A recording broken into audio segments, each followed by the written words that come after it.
Уже неделю переправа федерального значения Якутск-Нижний Бестяк закрыта из-за потепления и опасности провала автомобилей. Но в то же время по закрытой ледовой трассе продолжается движение. Далее расскажет Виталий Абрамов.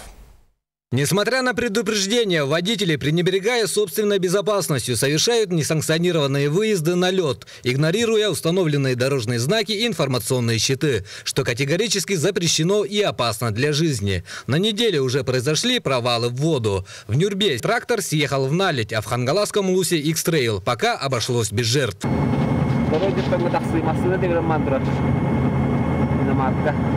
На уже закрытой переправе между Нижним Бестяхом и Якутском круглосуточную профилактическую работу ведут инспектора ГИМС. С их слов, ежесуточно проезжают порядка 20 автомобилей. Многие игнорируют инспекторов.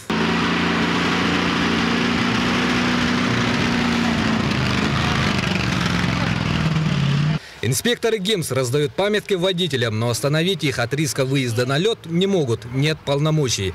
Автолюбители, таксисты и дальнобойщики упирают на то, что ехать надо. Лед еще толстый и вообще только середина апреля. Во-первых, возьмите, ознакомьтесь с правилами. Это вам как памятка.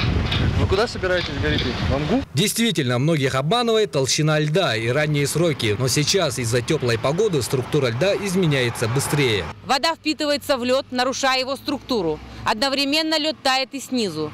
Теперь он не затрещит предупреждающий, а неожиданно распадется под тяжестью автотранспорта и даже человека. Сознательные граждане выбирают суда на воздушной подушке и не рискуют своей жизнью. Ну так получается иногда, что надо вот именно ехать в это время. Но на машине мы никогда не рискуем. Вот лучше на этой. В том году вот по 3000 были сначала. Мы по 3000 ездили, документы надо сдавать было. Ездили.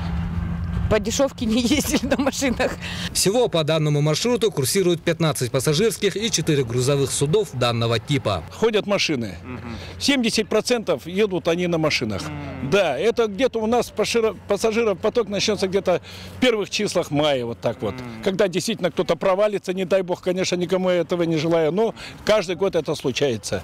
За несанкционированный выезд на закрытую переправу грозят штрафы от 3 до 5 тысяч для граждан, должностных до 50 и до миллиона юридическим лицам. Но может стать и так, что штраф за выезд на лед просто не с кого будет взыскать.